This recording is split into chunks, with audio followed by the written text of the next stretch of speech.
What's up mga kabungot? Magandang araw po mga kabungot.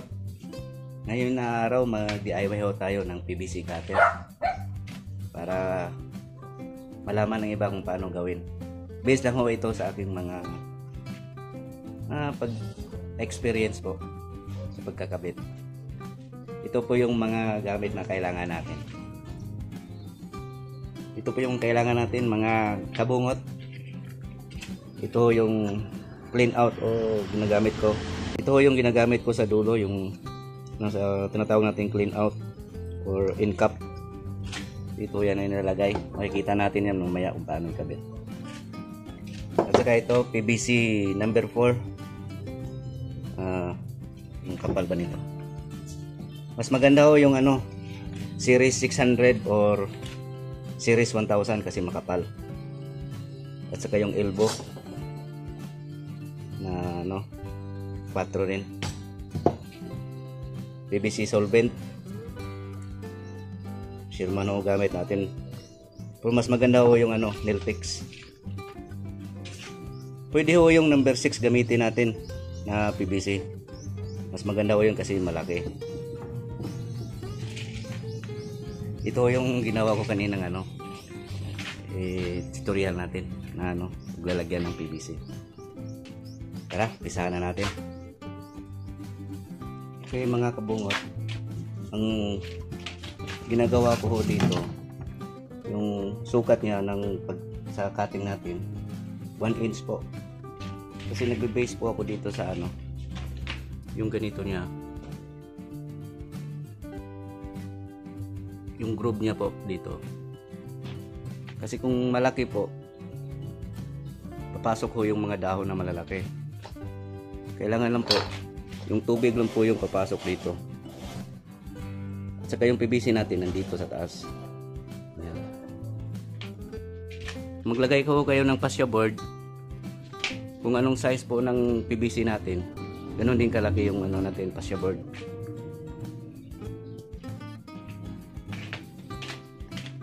Guguhitan lang natin po ng straight.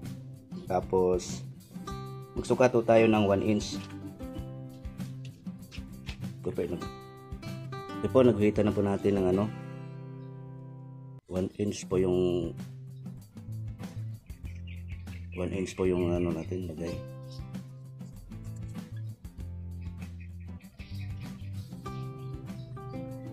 Kasi kung malaki, pangit ito tingnan kasi papasok ko yung mga dahon. Ang pagguhit nito, kailangan na natin ng straight na bagay para maganda yung pagkatabas natin. Tara, tabasin na natin.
Okay mga kabungot, nakating na natin.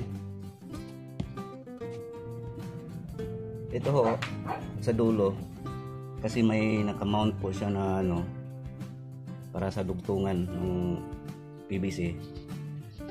Kung dito po sa dulo, kung ilang length po yung gamitin nyo, i-cutting nyo lang ito. Cutting lang po straight. Tapos magdudugtong kayo ng coupling, or mas maganda yung ganito ang idugtong nyo, yung may tawag nito, yung may coupling na nakasama. Kung magdudugtong kayo dito, siguraduhin nyo lang ho na malagyan nyo ng yung PVC cement, yung PVC solvent. Tapos kung maglalagay kayo ng halimbawa 3 pirasong tatlong length, kung maglalagay kayo ng downspout, gamitin nyo yung T na number 4. Ganito din ho yung cutting. Ayan nyo sa susunod, magdidemo tayo sa pag magkabit ng T. Kasi mahirap po yung T pag mahirap po magkabit ng T para sa downspout. Kung hindi mo alam yung pag-cutting nito, kasi magiging tabingi po yung natin. Magiging tabingi po yung downspout natin. Okay lang po kung straight lang, hindi ka na maglalagay ng T, okay lang. Kasi ang ilalagay natin dito mamaya sa dulo, yung elbow na, pababa na. Okay? Lagay na natin. Okay mga kabungot, subukan natin ikabit. Ganito yung pagkabit mga kabungot. Kung halimbawa magdudugtong kayo, kung straight ho yung cutting dito, ganyan lang yung pagpasok. Pero kasi di mo lang po ito, ganyan lang natin pagkabit. Yan.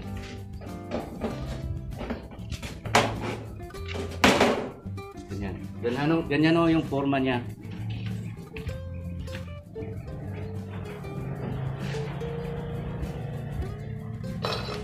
Kaya ho 1 inch yung cutting natin kasi po para tubig lang ho yung papasok dito. Hindi po papasok yung mga dahon. Kasi kung malaki yung cutting natin, so 1.5 or 2, malaki ho yung awang niya. Malaki ho yung awang niya dito kung malaki ho yung cutting. Kaya ho 1 inch lang ho yung cutting natin. Kasi kung malaki po, papasok ho yung dahon, magbabara po. Ganyan lang po pagkabit. Mga kabungot, ito yung gamit natin na clip sa PVC, yung GI na insert.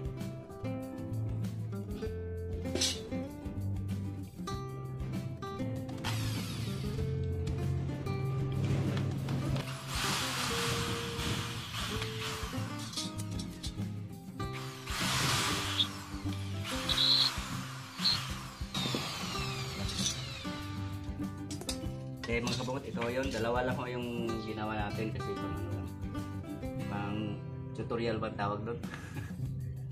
Okay.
Okay mga kabungot, ganyan nga yung forma niya. Tapos lagay natin yung end cap.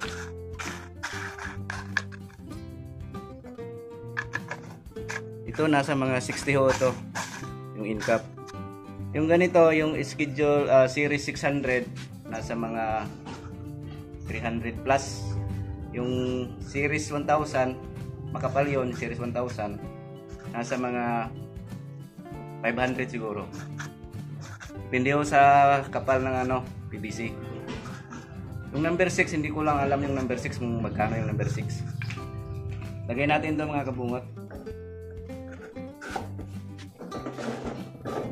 Halimbawa ho, may magbabara po. Pwede nyo itong open. Tapos, anuin nyo lang kung saan yung bara. Hindi ko lang ho ito solvent kasi ano lang man, tutorial. Maganda ho gamitin na solvent cement, yung Niltex. Maganda ho yun. Tapos maglagay tayo dito ng downspout, elbow.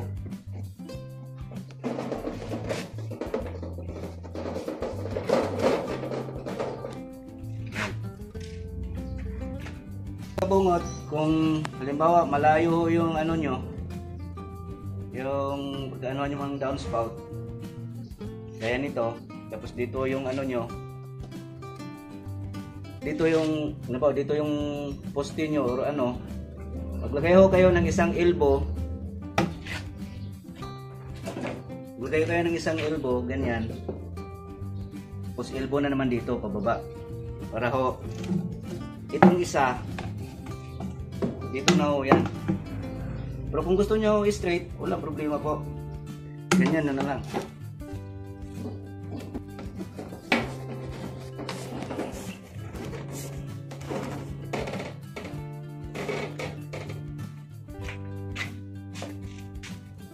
Kung gusto nyo maganda talaga yung gano'n, nakadikit dito sa pader or sa poste nyo.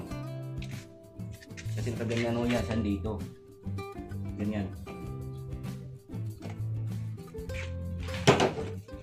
Okay mga kabungot, sana magustuhan nyo yung video ko ngayon na DIY tutorial para sa PVC gutter. Mas maganda ho ito kasi yung butas ho dito sa yero, yun ho yung papasukan ng tubig, hindi papasok yung mga dahon na malalaki, hindi ho. Kaya mas maganda to. Sa akin lang, sa aking palagay or sa aking mga experience na pagkakabit nito. Wala namang anong tawag nito? Yung nagsabi sa akin na mga kinabitan ko na overflow daw, wala naman. Kasi sa akin na hindi ho mag-overflow kasi bilog ho eh. Tapos yung tubig, daloy ng tubig, diretso-diretso po. Sana po magustuhan niyo yung video nito.